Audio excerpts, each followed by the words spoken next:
buenos días, amigos televidentes. Sean todos ustedes bienvenidos a su programa Punto de Vista del día de hoy, que tiene como invitado especial al politólogo Luis González. Vamos a estar conversando sobre la presentación del presidente ante la Asamblea Nacional y otros temas de interés político. Los saludo como siempre con la hermosura floral del Jardín Ilusiones, su mejor opción para sus eventos familiares y empresariales.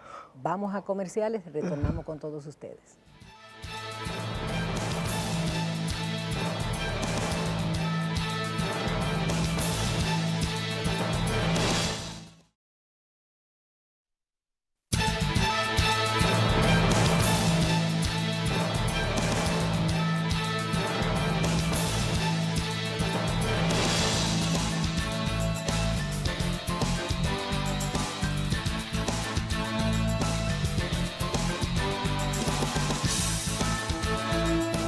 En esta semana me tocó estar presente en la presentación de este libro que tengo en mis manos. Se trata de Grandes Dominicanos, del deferente Carlos T. Martínez. ¿Y ocurre que en ese libro hay dos personas que están ligadas a este programa que han sido incluidas en esa lista de inmortales por sus aportes a la sociedad dominicana? Nuestro invitado Luis González, politólogo, y nuestro director de Puntos de Vista, Nelson Cava.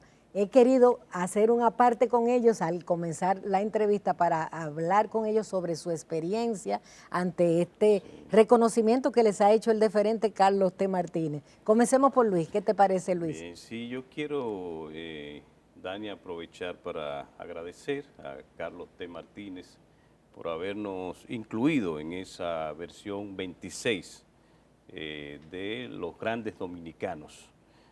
Tiene más de 20 años presentando al país una colección con unos 30, 35 promedio cuando los presenta. Entre ellos estuvo mi madre, Pía Rodríguez, creadora de este programa. Así que habemos tres de Punto de Vista. Ahí está doña Pía, que fue de las primeras tomos de esa. Yo quiero primero agradecer, segundo, al país, a la República Dominicana. El aporte que está haciendo Carlos T. Martínez es extraordinario por lo siguiente. Si bien hay figuras destacadas, en este, por ejemplo, está Al Horford, que es un dominicano que se está destacando en la NBA. Y hay otras figuras como José Esteban, un merenguero que todo el mundo lo conoce. Está Joseph Cáceres en el área de los comentarios y las cosas. Sin embargo, hay otras figuras que están arropadas al manto negro del anonimato. Y Carlos T. Martínez en cada uno de los tomos presenta la oportunidad de que gente como Cava, por ejemplo, que el que está en televisión lo conoce porque tiene muchos años. Sin embargo, es un ícono de la televisión dominicana. Sin embargo, comenzó en Radio Televisión Dominicana. El pueblo dominicano va a tener la oportunidad hasta ahora, leyendo ese libro, de ver esa trayectoria, de ver los años que tiene Cava detrás de las cámaras, conduciendo programas icónicos de la televisión de la República Dominicana, incluyendo este, que fue de los primeros. Entonces yo termino estas palabras agradeciendo a Carlos T. Martínez habernos incluido en toda la historia de estos tomos. No llega a 1000 dominicanos, porque usted calcula los 26 tomos por 30 y algo, no llega a 1000. Entonces el hecho de que Cava y un servidor estemos ahí es para nosotros un gran honor. Y esperamos, porque dice, un poder significa una gran responsabilidad.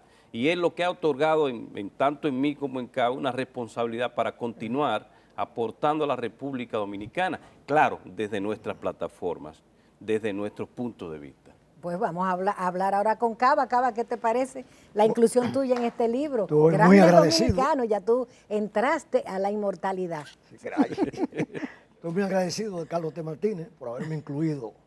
No soy tan versal como Luis González. Lo mío más breve. Pues le agradezco mucho porque nunca me han tenido en cuenta. Fíjate que yo fui el primer y el último director de Casandra Damirón. Ni siquiera en ese... Es lo que estoy diciendo, son cosas que uno no conocía y va a conocer ahora. Así es. Entonces, al ser director de Casandra y habiendo esos premios, nunca me tomaron en cuenta. Así que le agradezco a Carlos T. Martínez que me haya tenido en cuenta y ya en el libro. Y eso es para la historia, claro. Está ahí para la posteridad. Así es. Así que... Bien, pues para mí un honor tenerte como director y saber que dirigiste a mi madre y que sigues aquí con nosotros. Hoy te bajamos del cielo de allá, del Control Master, para que estuvieras aquí. Y miren lo que está en traje de faena. Así es Nelson Cava, un hombre muy trabajador. Gracias, Cava, por estar conmigo hoy como invitado. Gracias a ti. Bien, pues ahora sí entramos en materia con Luis González, hablando un poco de política. Quisiera que analizáramos justamente la presentación de la rendición de cuentas del presidente en la Asamblea Nacional. ¿Cuál es tu interpretación del discurso presidencial, uno de los más largos que se han emitido en la historia del país? Sí, lo primero, y yo quiero hablar ya en mi calidad de politólogo y hasta cierto punto un poco didáctico, para que el pueblo dominicano entienda de lo que se trata, La Constitución de la República, en el artículo 128, establece las atribuciones del presidente de la República. O sea, ¿para qué usted y yo elegimos un presidente? Atribuciones son responsabilidades, para otra palabra más entendida. Dentro de las atribuciones, él tiene dos condiciones en este país por la forma de que tenemos, y es jefe de Estado y es jefe de gobierno. Entonces, en ese artículo 128 está el numeral 1, que es el presidente en su calidad de jefe de Estado. En el numeral 2, en su calidad de jefe de gobierno, y en el numeral 3, en su doble condición. En el caso de ese que habló el 27 de febrero y que habla cada 27 de febrero, de acuerdo a ese artículo 128 de la Constitución, en el numeral 2, quien habló fue el jefe de gobierno. Por eso es que es bueno que los comunicadores, los que hacen prensa, los que opinan, yo he escuchado a algunos decir que el jefe de Estado, en ese momento no estaba hablando del jefe de Estado, estaba hablando del presidente. Usted puede hablar del presidente, pero en ese momento ese presidente estaba constituido en jefe de gobierno. Y en su condición de jefe de gobierno, reitero, artículo 128, numeral 2, literal F, dice claramente, presentar cada 27 de febrero las memorias de su gobierno, o sea, de sus ministros, depositarlas. Por eso él deposita varios libros, si usted va, son muchos tomos que se presentan, porque es todos los detalles. Y luego presentar un resumen de esas memorias. Y eso es lo que usted y yo vemos cada 27 de febrero, no de este presidente, sino de todos los presidentes. Entonces, este presidente, Luis Abinader, primero se le presentó, se vio un poco más confiado, y quizá de las 3 presentaciones que ha hecho y hasta del discurso de ascensión el 16 de agosto del año 2020 se le vio como más cómodo con él mismo en la forma de presentarlo. Por eso se pasaron las casi 3 horas, 2 horas 40 minutos, 2 horas 37 minutos, que como se señala, Dania, uno de los más largos. Hay gente que habla de los últimos 40 años, quién sabe qué presidente pudo haberlo superado, porque los de Balaguer eran un poco largos también, porque era más poético. Entonces, este presidente en ese discurso presenta esas memorias desde todos los, o sea, él tocó todos los sectores, comenzando por la economía, señalando que un entorno internacional que todavía, que no es una excusa de él, porque ahí la oposición hizo su papel, su trabajo, pero no es una excusa, es que realmente el mundo entero está en una situación post-pandemia primero, que no ha terminado, y luego se inicia una guerra en el corazón de Europa, o sea, en Ucrania, que está involucrando al planeta. O sea, no se puede hablar de una tercera guerra mundial desde el punto de vista físico, pero ya hay. O bélico. Bélico, pero ya hay, hasta cierto punto se está involucrando el planeta. Entonces eso afecta a la República Dominicana. Y ahí voy a insertar uno de los temas quizás más importantes, el tema del turismo. El turismo, hemos sido de los países que más rápido se ha recuperado. Y es verdad, el año 2022 él lo presentó, más de 7 millones llegaron por vía aérea como turistas que vienen a la República Dominicana y establecerse aquí. Y más de 1 millón llegaron a través de los cruceros. O sea que en total casi 9 millones de dominicanos llegaron a la República Dominicana y eso generó casi 10.000 millones de dólares como consecuencia del gasto que se hace con el turismo. Eso es positivo para la República Dominicana. Grandes inversiones que se están haciendo en el sector, porque quiero vincularlo junto con las inversiones que anunció en Pedernales, varios hoteles, y eso está listo para lanzarse en la modalidad de alianza público-privada. también el sector de Miche. Eso se va a lanzar en el país 2 sectores importantes en el área del turismo, que dicho sea de paso ha hecho grandes aportes a la República Dominicana y seguimos siendo la potencia turística del Caribe. Entre otros, hay otros temas importantes que el presidente señaló de la economía dominicana. Hay algunos elementos que tiene que superar. Por ejemplo, la inflación es real, Dania. Es real. Pero no es dominicana, está en el planeta. Hay países que tienen inflación de 2 dígitos. El presidente habló del plátano index y del pollo index. ¿Tú cómo lo viste eso en materia de Para inflación? mí, desde el punto de vista de la forma, desafortunado. Ya. Para mí, en la forma. En el fondo, él quería transmitir una idea.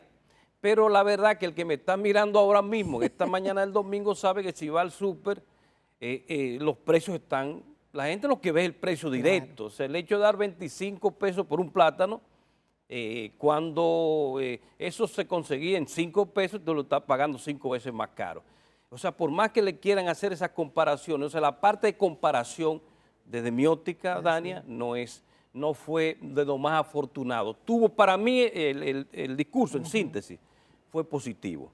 O sea, para mí tuvo más de un 80% de la aprobación en todo lo que planteó en fondo y en forma. Y como él dijo cuando comenzó, que le iba a dar datos y estadísticas para que sea usted, pueblo dominicano, el jurado. Para mí fue positivo el discurso del presidente. Pues vamos a comerciales, retornamos con Luis González, no se vayan.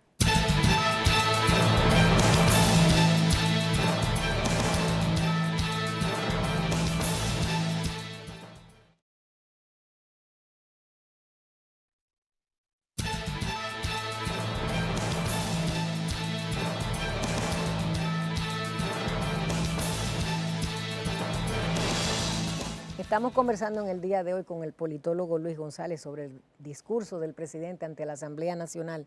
Yo quisiera que habláramos de la propuesta del mandatario para un pacto a los partidos políticos en términos de nación sobre el tema migratorio. ¿Cómo lo ves?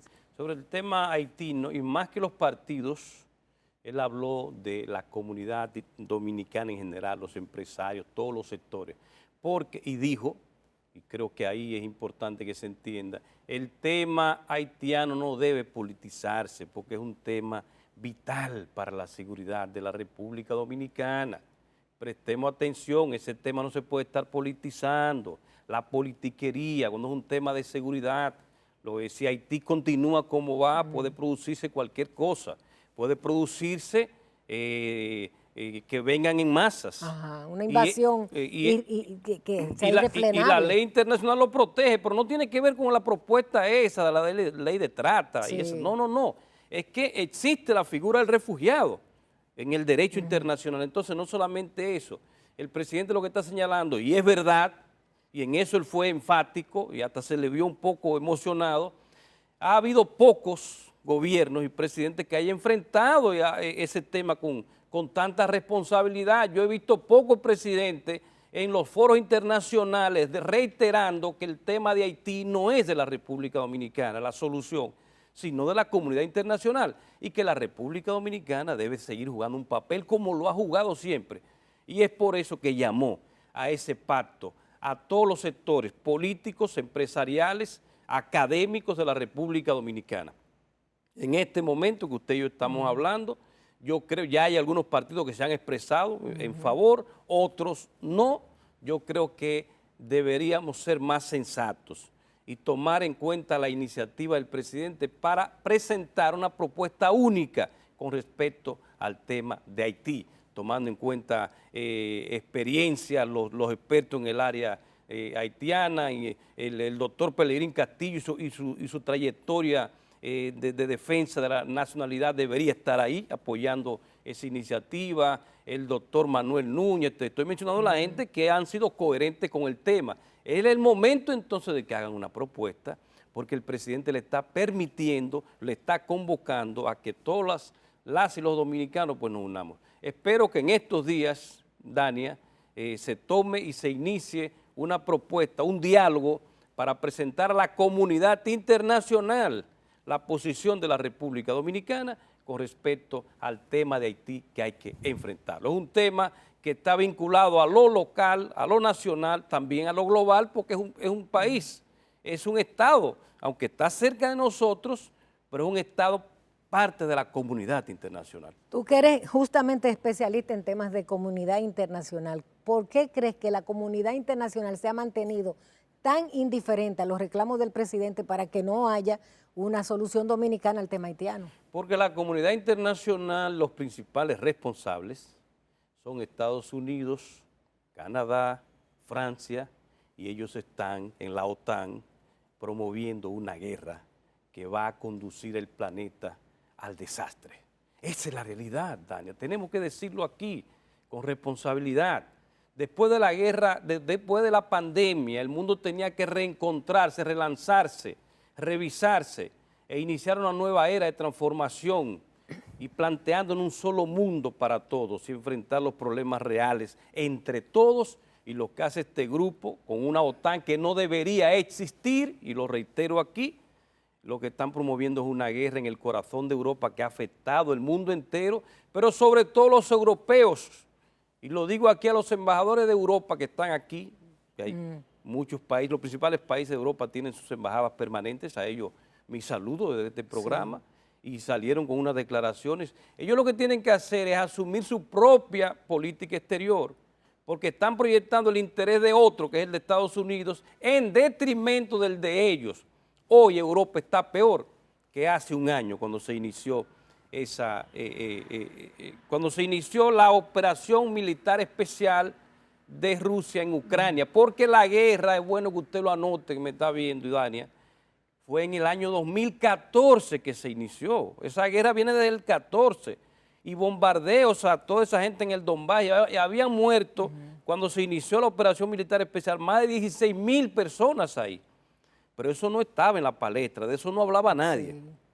Ahora, como el que cayó en la trampa, lo digo con todo, el que cayó en la trampa, Putin, ante la presión, porque lo que venía era un juego estratégico, Dani, que la gente a veces no entiende. Lo que venía era hacer a Ucrania miembro de la OTAN, armarlo hasta los dientes para quitarle toda esa posesión que tenía, incluyendo la base en Sebastopol, que es vital para la seguridad de Rusia. O sea, no es tan sencillo verlo desde... Y esta gente entonces está generando una guerra de proporciones inconmensurables para el futuro de la humanidad. Y con eso de Rusia también, y tengo que decirlo, sé que estamos terminando, también, Dania, está el tema de China. Eso te iba a preguntar. Al final, lo que se busca, ellos lo dicen porque o sea, son claros, es China. El problema es que se está presentando lo que un politólogo de Harvard, o sea, no es de otro país, un politólogo estadounidense de la Universidad de Harvard, Graham Allison, en su libro Destinados a la Guerra, la trampa de Tucídides, eso lo explica todo. Léase ese libro. Lo que sucede es que hay una potencia en decadencia que llama Estados Unidos, trae consigo a toda Europa y Occidente y lo va a hundir con el mundo porque no quiere aceptar que hay otro que está en ascenso. Allison, y con eso termino, le recomienda a Estados Unidos y a Occidente que entiendan que ya se acabó su era de hegemonía y que lo que deben hacer es tratar de llegar a un acuerdo para enfrentarnos todos a los problemas reales. Esa es la aspiración, desde este programa lo digo, de toda la humanidad, y es lo que debería hacerse y no insistir en una guerra que no nos va a conducir a nada positivo a ninguno de los ciudadanos. Nos quedan 4 minutos, Luis, te los regalo para que hagamos un análisis sobre la situación política electoral en este momento, ¿cómo la visualizas? Sí, precisamente quería decir esto, Dania, porque es que el discurso en el fondo también fue político, el del presidente.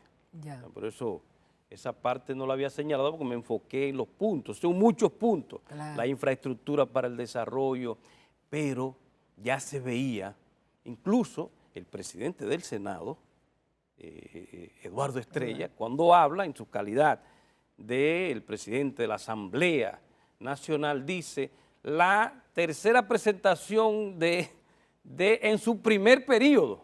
Ah, sí. Sí, o sea, ya están ahí, no sé si fue el subconsciente o fue... Un lapsus mental o si no fue conscientemente ya, porque Estamos en campaña, esa es la verdad. Y yo lo he dicho aquí, el candidato del PRM es el presidente, ahí no puede haber dudas. Entonces ya estamos en eso. Entonces, ¿qué yo veo? Y esa es la pregunta que usted me hace. Este discurso fue en ese sentido, el presidente busca con eso impactar a los sectores, está anunciando inversiones importantes que pueden reactivar la economía en beneficio de su proyecto de reelección. Tiene que resolver internamente algunos asuntos, como por ejemplo Guido Gómez Mazara, que es miembro de ese partido, joven brillante, pero está en la oposición más que los otros partidos, y Ramón Alburquerque. Ha sido como el clavito en el zapato. Entre otros. Si él resuelve eso, pero porque hay que reconocer que también hay una oposición. Leonel Fernández está en ascenso, está creciendo su proyecto de la Fuerza del Pueblo. El PLD tiene su candidato ya claro, que es Abel Martínez, y es un partido que tiene una cuota de poder importante, no se puede desdeñar, y no se puede desdeñar, Dania Goris, y lo que yo siempre señalo, que pueda surgir un cisne negro. Siempre lo digo porque hay mediciones que dicen que el 45% de los posibles votantes no están de acuerdo con ninguno de lo que está en el panorama actual. Si se presenta algo con vocación de poder, eso podría también ser parte de ese escenario del 2024. Lo estamos diciendo con tiempo para que la gente sepa lo que podría darse. Pero por ahora el presidente tiene todas las posibilidades de presentarse y de repostularse y de salir ganancioso si lo tomamos desde el punto de vista de este momento. Te regalo el minuto final para que te despida de mi teleaudiencia. No, yo quiero reiterar con lo que comenzamos esta entrevista y con el amigo Cava, reiterar el agradecimiento a Carlos T. Martínez, porque todos esos dominicanas y dominicanos que estuvimos allá, que usted estuvo allá en esa actividad, hasta cierto punto no está claro que están haciendo desde sus sectores aportes a la República Dominicana, desde el deporte, desde la economía, desde el arte. En mi caso reconocí mi trayectoria como académico, como consultor de negocios internacionales, como experto en el geopolítico. Creo que eso es lo que yo quiero dejar finalmente, terminando este programa, reiterar y agradecer a Carlos T. Martínez que nos haya tomado en cuenta a mí, a Cava, y ya en su tiempo a su madre, doña Pía Rodríguez. Bien, pues agradecemos al politólogo Luis González haber compartido con nosotros todas sus sabias opiniones sobre el panorama nacional e internacional en materia política. Vamos a comerciales, retornamos con todos ustedes.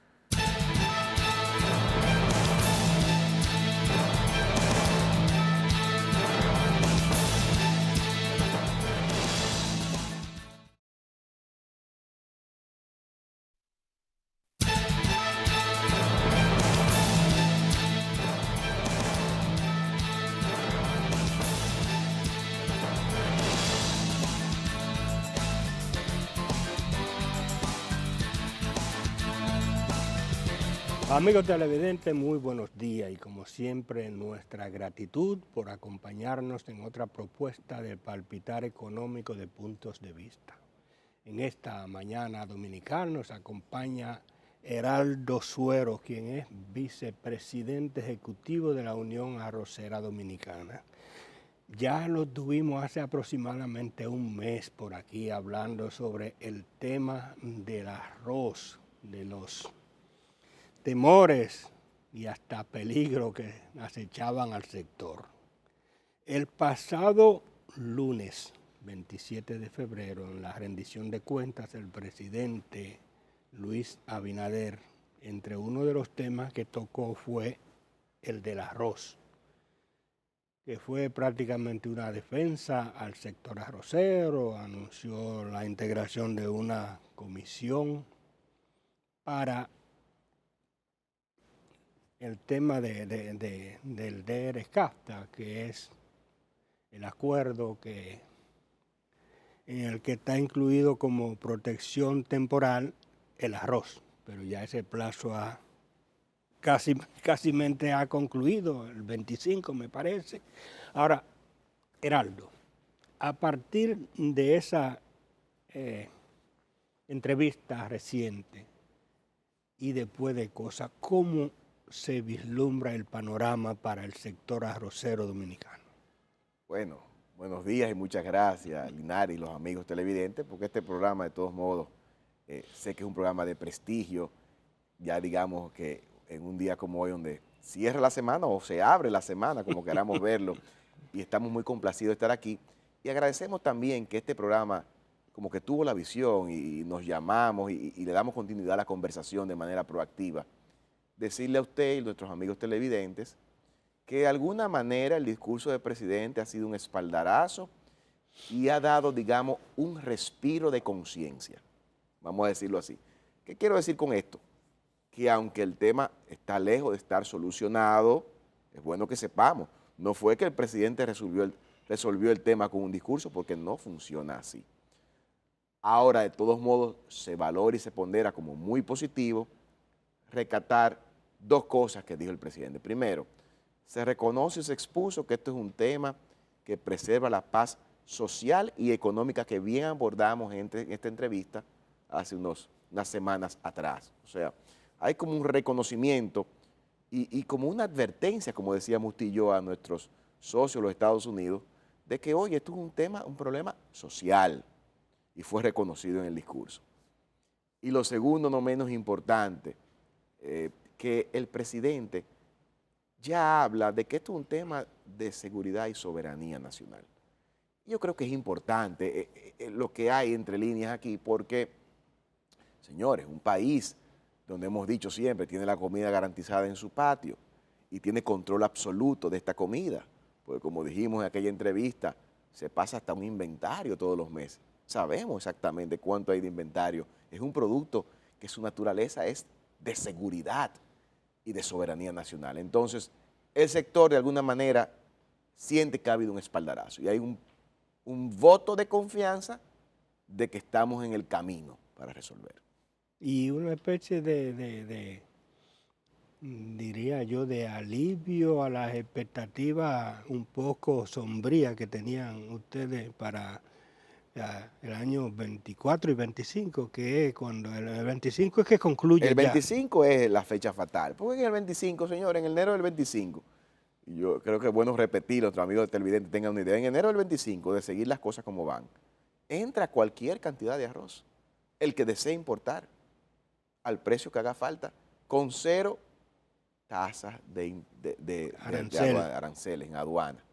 Y esto es un daño mayúsculo. Las personas a veces no entendemos lo que implica que un comerciante, como usted y yo conocemos en nuestro país, que tienen carteras bien poderosas, va y negocia y traen el producto con una maquinaria exportadora como es los Estados Unidos, al precio que haga falta para introducirlo en el mercado. Entonces, esa es la gran amenaza, que repito, como dije al inicio del programa, no está resuelta.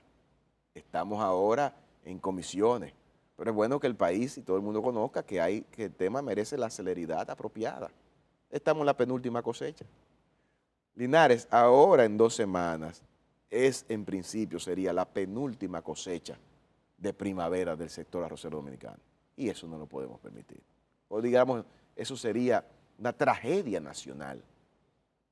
Entonces el mensaje que nosotros desde la Unión es un mensaje conciliador, es que como país veamos el valor que tiene nuestra comida en nuestra despensa, por decirlo de una manera, y nos aunamos en la defensa de ese gran valor. ¿Qué puede ser? ¿Ya la comisión ha hecho algún tipo de...? Sí, hubo una primera reunión con Industria y Comercio. Sí, porque como usted bien indicó, es tripartita, liderado por Industria y Comercio, Agricultura y Cancillería, o el MIREX y el Ministerio de Agricultura. No sin esto también mencionar... Hay 3 ministerios. Son 3 ministerios. Pero hay algo adicional que le voy a informar a usted, a nuestro amigo televidente, en este programa. Está una comisión que es independiente, que aunque está en la estructura de Industria y Comercio, es un órgano aparte, que es la Comisión de Defensa Comercial. Y es posible, una de las posibilidades, es que se apodere la comisión con el tema. Son caminos por definir, el presidente y el Estado en su rol tendrá que explorar las avenidas, las posibilidades, los caminos que entienda oportuno para defender el sector. Entonces, hubo ¿Qué se acordó ¿Tiene conocimiento? Sí, sí, yo estuve en la reunión, no, en la primera reunión, esto apenas hace, ¿verdad?, menos de una semana, o hace una semana ya pasó el discurso una semana. Y durante la semana pasada, en esa reunión de la comisión, se acordó de manera muy hábil, y que yo creo que está liderando doña Vilma y el ministro Bisonó. Mira, vamos a hacer una comisión donde 3 miembros del sector arrocero de la Unión, calificados, 3 técnicos, hagan equipo con 3 o 4 técnicos de nosotros y empecemos los trabajos. Hasta ahí va la reunión. Es como dicen los norteamericanos, un kick-off, una reunión de inicio de trabajo. Y en esa fase que está en este momento. Lo cual es saludable, porque el presidente habla el 27 y ya en la misma semana se da el banderazo, se inician los trabajos. Geraldo, todos sabemos que se trata en Derek Kafta, el doctor Kafta. Sí, el doctor, como dijo el amigo suyo, el chiste aquel, el doctor Kafta. Es un acuerdo que fue entre, en este caso estamos hablando con la parte con Estados Unidos, pero incluye a Centroamérica también, pero no es un acuerdo, es ya diría yo multilateral por esa... Sí, claro, porque son 7 países. Sí.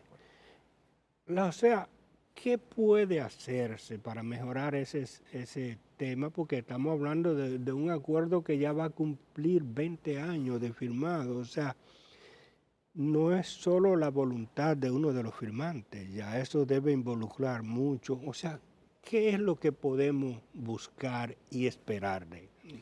Bueno, el acuerdo de ERE-CAFTA, de libre comercio, debemos empezar diciendo que nosotros como sector y yo como profesional no estamos en contra del acuerdo. Es un acuerdo que de alguna manera ha funcionado para el país. Y es bueno que uno en este rol de comunicación, como usted moral y prestigiosamente tiene años haciendo, se aclare y se diga las cosas como son. O sea, en principio es un acuerdo multilateral, como usted bien dice, que implica que Centroamérica, los Estados Unidos y la República Dominicana fluya un comercio que de manera libre cree nuevas posibilidades para todo. Y eso ha funcionado sobre todo en la bilateralidad Estados Unidos-Dominicana, siendo ampliamente beneficiados los Estados Unidos. Y nosotros también de alguna manera. Entonces, nosotros como sector, y repito como persona, no nos oponemos al ERE-CAFTA, entiendo que está funcionando. Ahora, cuando viene el tema del arroz, que es lo que usted pregunta, yo debo decirle en este programa que nosotros duramos meses en reunión con Centroamérica buscando un bajadero en conjunto y ese bajadero nunca ocurrió, nunca ocurrió. Y usted me dirá luego si tendríamos tiempo o no para yo decirle de qué se trató que nunca ocurrió, pero la realidad es que para resumidas cuentas, con el ERE-CAFTA no se pudo buscar una vuelta en conjunto. Para que me diga qué pasó, vamos a hacer primero una breve pausa comercial y luego volvemos con el tema. Volvemos en unos instantes.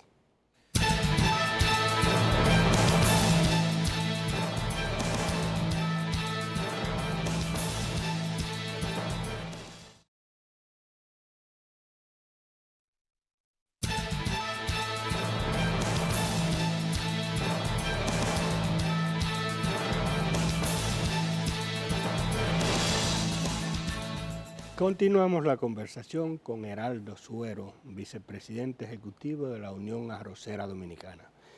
Tú señalabas que hubo una especie de ronda de negociaciones con Centroamérica y que parecería que no hubo muchas cosas que exhibir de esos acuerdos. ¿Qué fue lo que pasó en realidad? Lo primero que nos encontramos con una realidad más que evidente. En Centroamérica, el arroz no es ni cerca no es preponderante, no. Ni cerca del protagonismo y la preponderancia que tiene la República Dominicana. Para los centroamericanos, ese producto con esa preponderancia social es el maíz. Y ellos lo sacaron del acuerdo. O sea que lo primero que nos encontramos es que nos dieron una lección de soberanía alimentaria y de estrategia comercial. El maíz quedó excluido. ¿Cómo rayos dejamos nosotros el arroz en esa adhesión acelerada, como usted y yo discutimos en la entrevista pasada, al doctor Kafta o el ERE-CAFTA, para que no se confundan los amigos televidentes? Entonces, porque DR viene de Dominican Republic, de la República Dominicana. Entonces, señor, el arroz no tiene nada que ver en estos países. ¿Y qué pasó cuando nos acercamos? Que aunque había un sector privado, industrial, yo diría que con cierta relevancia, que deseaba preservar el arroz, no era agenda prioritaria ni de los ministros de Agricultura ni de los presidentes de estos países, con rescatadas excepciones. Por ejemplo, Nicaragua, que es firmante del tratado, sí el arroz es relevante. Y sí Nicaragua fue autosuficiente. Y sí Nicaragua hoy produce un 65-70% de su demanda. O sea, que en Nicaragua sí hay productores y sí hay eficiencia. Nicaragua es una excepción, donde el arroz es una actividad productiva relevante. Pero entonces Nicaragua está en pleito con los Estados Unidos, como usted y yo sabemos. Tenemos un conflicto geopolítico ahí, uno. El segundo, que tiene una realidad que más o menos pudiésemos hablar arrocera, es Costa Rica. Porque para la información de todos, Costa Rica es el país de mayor consumo per cápita de arroz. Ellos desayunan con gallo pinto, desayunan con arroz, con frijoles, comen con arroz, cenan con arroz. En Costa Rica el consumo per cápita es más alto que en la República Dominicana. Pero adivinemos qué, son importadores, no son productores. Entonces ya ahí es una realidad disímil a la de Dominicana.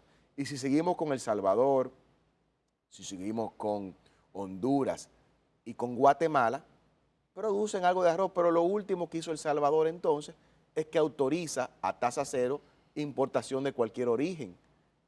¿Qué señal manda? No nos importa, No. La producción no es tan relevante.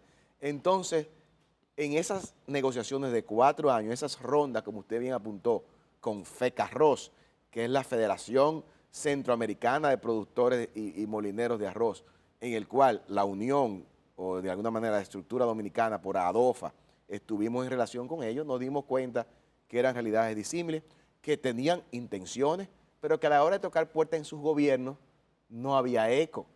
Entonces, ¿qué fue lo que entonces se decidió? Bueno, con total transparencia, decirle, bueno amigos, dadas las circunstancias que sus gobiernos han dado estas señales, nosotros tenemos que pararnos de la mesa, seguimos siendo suyos, cuenten con nosotros, porque ustedes conocen nuestra realidad.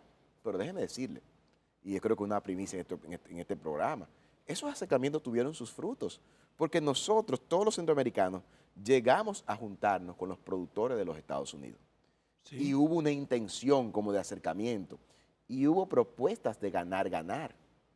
Lo que pasa que, repito, en algunos países centroamericanos no estaban las condiciones como para garantizar esa solvencia moral y política de alto nivel para esas propuestas. Ya. Yo creo que se explicó, ¿verdad? Sí, el tema, creo que lo abordamos. Entonces son realidades diferentes. Para Dominicana el arroz es vida, sí, es estabilidad, es paz social. Pero señores, este es un país que, además de que es una isla, Centroamérica está en un continente, en la República Dominicana esto es un país que, como ya hemos hablado, son 14 provincias que esencialmente vive el arroz y se siembra en 21 provincias. Eso sería un caos.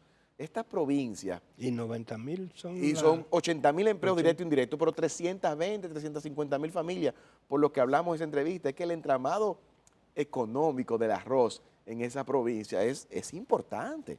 Yo invito a nuestros amigos televidentes que pueden ir en estos días, Linares, ojalá usted me quiera acompañar, nos vamos juntos en mi vehículo, a que vayamos en Zafra a una provincia de Duarte o San Francisco de Macorís, por ejemplo, o a que vayamos a Cotuí, o que vayamos allí mismo a Bonao, en Zafra.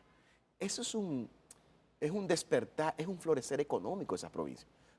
Lo primero que vamos a notar cuando vayamos es que empiezan a construir, empiezan esos campos, a veces casitas, empiezan esos negocios, a veces floreciendo, porque la economía del arroz mueve 35.000 millones de pesos al año.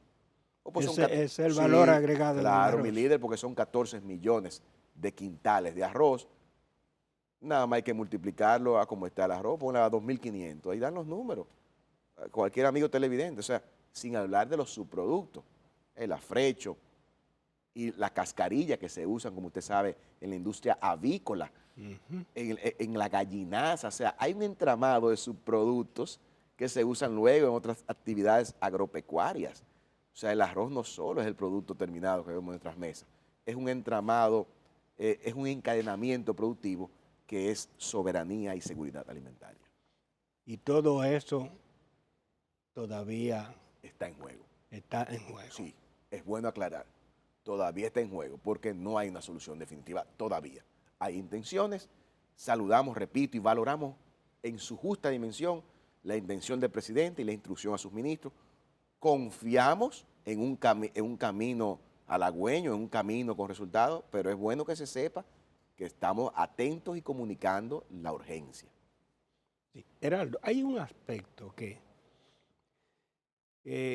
me gustaría que lo tratáramos, y es el aspecto de la industria en sí, del sector arrocero en sí. ¿Es competitivo el sector, la producción de arroz? Porque aquí hemos visto que se han incorporado nuevas variedades, que hubo un oriental, no recuerdo la Jin procedencia. Xie, el doctor Xie de Taiwán. Sí. Taiwanés era. Sí, era taiwanés el doctor Xie. Bueno, que se asentó En Huma en Bonao, Huma correcto, Bonao y está. creó una serie de variedades que Sí. son de... Pero eso ha contribuido Eso ha a... florecido, eso usted acaba de dar en la diana, es el factor principal del desarrollo del arroz ha sido justamente el mejoramiento de variedades. Lo empezó el doctor Xie, pero debemos recordar y reconocer al doctor Cuevas, quien murió también, Federico Cuevas, que introdujo variedades que hoy día dan rendimientos inimaginados. O sea que la respuesta es sí. El factor principal de desarrollo de esa productividad que tenemos, de esos 14 millones de quintales, ha sido el mejoramiento genético que usted bien apunta. Entonces, nuestra desventaja con Estados Unidos está en el factor, diría yo, volumen, o sea... economía de escala. Economía de escala es que el tamaño de finca son 300 hectáreas, aquí son 3. O sea, es una cosa, promedio de hectáreas, 16 tareas por hectárea, promedio para un parcelero, 50 tareas. Y allá, 300 hectáreas, 3.000. O sea, es mucho a poco. Y el segundo factor, para que nuestros amigos televidentes sepan, por el cual no podríamos competir, es subsidios. Es que la carterita está buena. Allá la cartera de subsidios, en estos días autorizaron 250 millones de dólares a los roceros nada más. Con otro nombre, pero... Con otro nombre, porque eso es lo grande, que no se llama el paquete de ayudas y compensaciones. Entonces, es un pleito desigual. Si fuese igual, yo me atrevería a decir que Dominicana está listo para competir. Oye, como primicia en este programa, con una que otras mejoras, con una que otras debilidades, pero Dominicana se atreve a echarle el pleito, bueno, de ser justo. Heraldo, gracias por aceptar nuestra invitación. Y yo sé que de aquí al 25 o a finales del 24 tendremos que estar en algunas celebrando 2 o 3 ocasiones y participando. Convocando a un locrio después de este programa y celebrar la victoria del arroz. Bien. Gracias por invitarnos. Bien. Y a ustedes, amigos televidentes, como siempre, la invitación para el próximo domingo en otros puntos de vista. Hasta entonces.